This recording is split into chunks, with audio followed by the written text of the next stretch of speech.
Hi నమస్తే కార్మిక కర్షక భారతి మీ వీరమనేని రవీందర్ మీకు ఈరోజు తెలంగాణలో శాసనసభ ప్రారంభమైంది.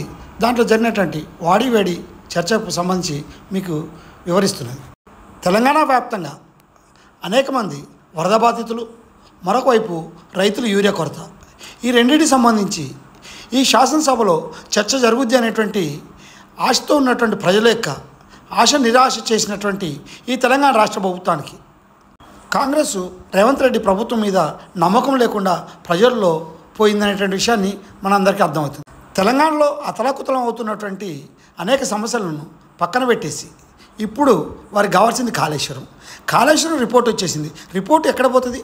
రిపోర్టుపై చర్చ జరగాల్సినటువంటి సమయం ఇది కాదు అనేటువంటి విషయాన్ని ఉన్నటువంటి ప్రతిపక్ష నాయకులు హరీష్ రావు గారు చెప్తున్నటువంటి విషయాన్ని ఎదురుదాడి చేస్తున్నటువంటి కాంగ్రెస్ మంత్రుల యొక్క పరిస్థితి చూస్తే నిజంగా వారి యొక్క ఆవేశానికి అద్దు లేకుండా పోయింది.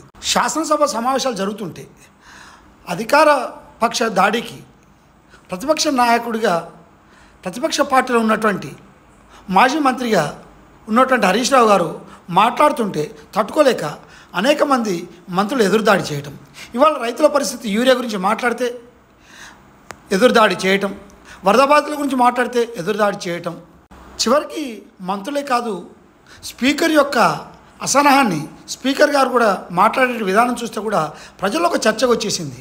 అంటే ఈ వరద బాధితుల్లో మేము ఎంత చిక్కుకున్నా, ఎంతమంది ప్రాణాలు పోయినా, ఎంత ఆస్తి నష్టమైనా మమ్మల్ని పట్టించుకునేటువంటి నాదు లేడు.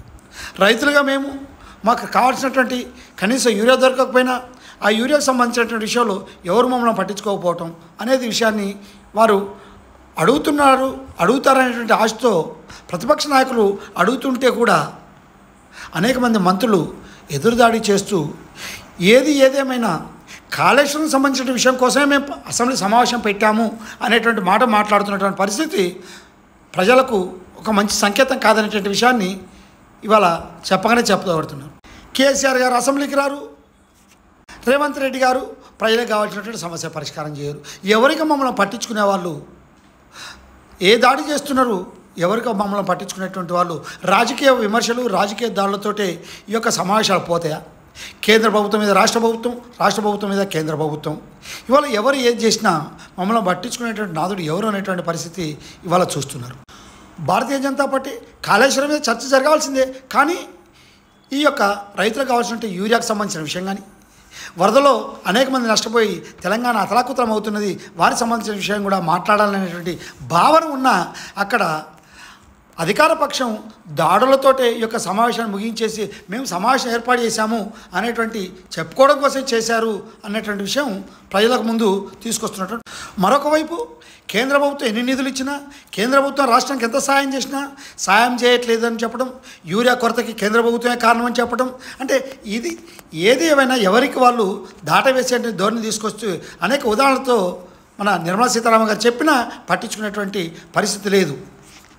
టీఆర్ఎస్ నాయకులు మాట్లాడినా, బీజేపీ నాయకులు మాట్లాడినా ప్రజలకు మాత్రము చేయవలసినటువంటి పని చేయటంలో స్తబ్దతగా ఉంటూ దాటవేస్తూ అనేక కారణాలు చెప్తూ ఈ తెలంగాణలో రాష్ట్ర ప్రభుత్వం ఏదైతే కాంగ్రెస్ ప్రభుత్వం ఉందో ఈ యొక్క ప్రభుత్వం రైతులకు యూరియా అందించేటువంటి పరిస్థితి లేదు, వరద బాధితులు ఆదుకునేటువంటి పరిస్థితి లేదు. ఎవరికి వాళ్ళు వారి యొక్క తడాకాను చూపిస్తూ వారి యొక్క పబ్బం గడుపుకుంటూ కాలం గడుపుతున్నారు తప్పితే మనం పట్టించుకునే నాదులు లేదనేటువంటి విషయాన్ని మరొక వైపు ఇప్పటికైనా తెలంగాణ ప్రజలు ఎదుర్కొనేటువంటి సమస్యల మీద చర్చ జరగాలని కోరుకుంటున్నది. తెలంగాణలో ఎదురు చూస్తున్నటువంటి రైతులు కానీ, వరద బాధితులు కానీ మీ మనోధైర్యాన్ని కోల్పోకుండా క్షేమంగా చల్లగా ఉండాలని ఆ భగవంతుని కోరుకుంటూ జై జవాన్, జై కిసాన్, జై భారత్, భారత్ మాతాకి జై.